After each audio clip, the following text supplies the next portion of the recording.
ஆன்மீக தேடல் நிகழ்ச்சிக்கு உங்களை அன்புடன் வரவேற்கின்றேன். மீட்பரின் காவியம் பாகம் 63. விளக்கு உவமை. உவமைகள் வாயிலாகவே பேசும் இயேசு மற்றும் உவமைகளின் நோக்கம் ஆகிய நிகழ்ச்சிகள் பற்றி பார்ப்போம்.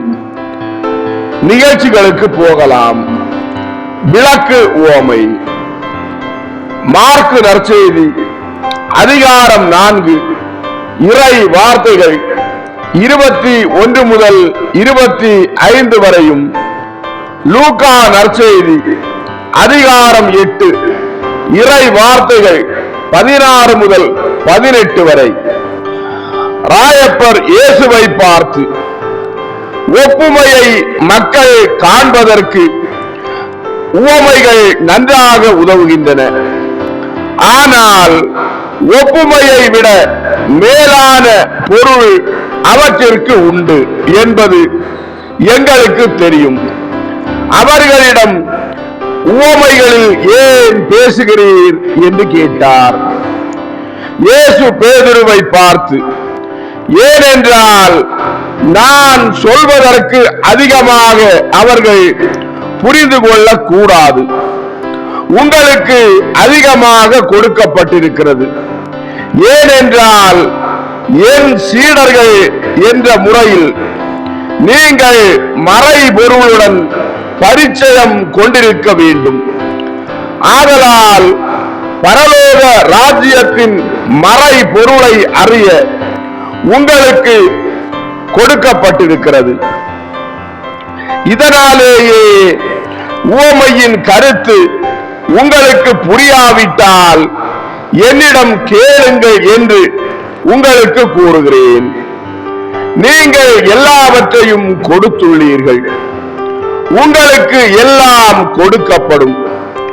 உங்கள் பாகத்திற்கு நீங்களும் அவை எல்லாவற்றையும் கொடுக்க வேண்டும். நீங்கள் எல்லாவற்றையும் கடவுளுக்கு கொடுக்கிறீர்கள்.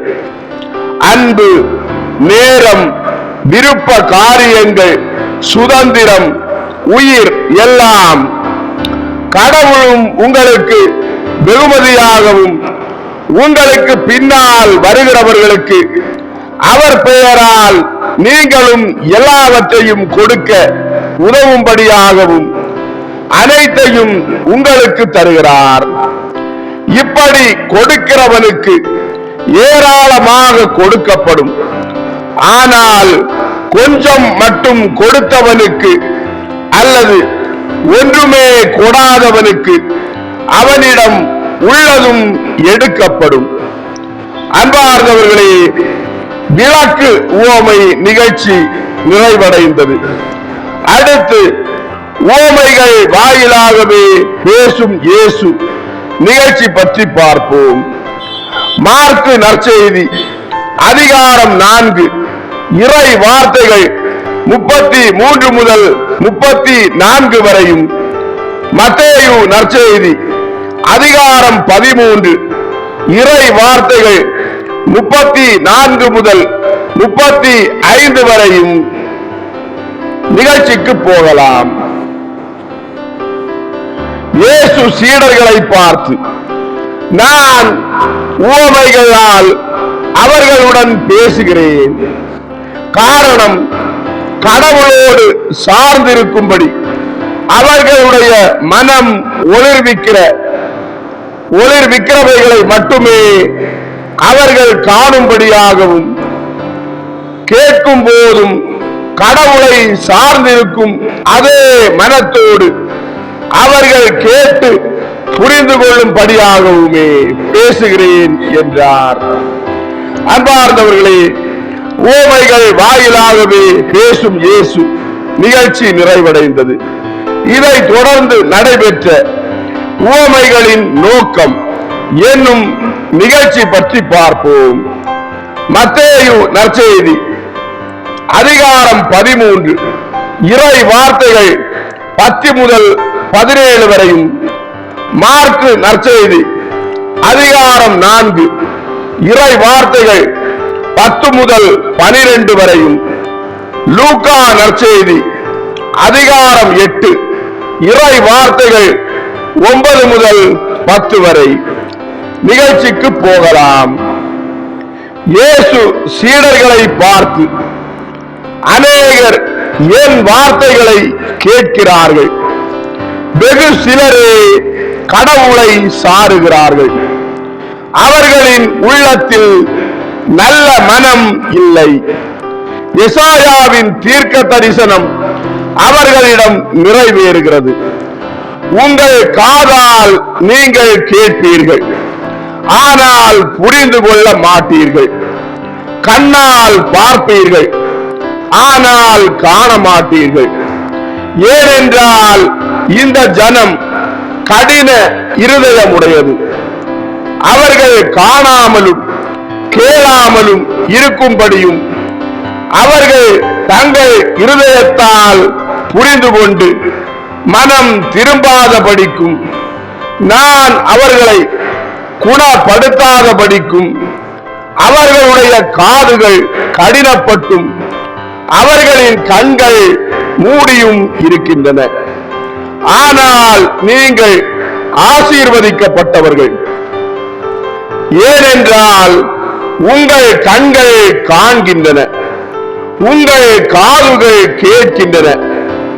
உங்கள் நல்ல மனத்திற்காகவும் நீங்கள் ஆசீர்வதிக்கப்பட்டிருக்கிறீர்கள். இதோ நான் உங்களுக்கு சொல்கிறேன், அநேக தீர்க்கதரிசிகளும் அநேக நீதியுள்ள மக்களும் நீங்கள் காண்கிறதை காண ஆசித்தார்கள், ஆனால் அவர்கள் காணவில்லை. நீங்கள் கேட்கிறதை கேட்க விரும்பினார்கள், ஆனால் அவர்கள் கேட்கவில்லை. அவர்கள் வார்த்தைகளின் மறைபொருளை கண்டுகொள்ளும் ஆவலினால் சோர்ந்து போனார்கள்.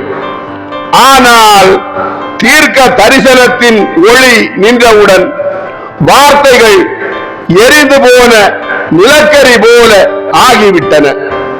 தீர்க்க தரிசனத்தை பெற்றுக்கொண்ட பரிசுத்த மனிதனுக்கு அவை அப்படி ஆகிவிட்டன.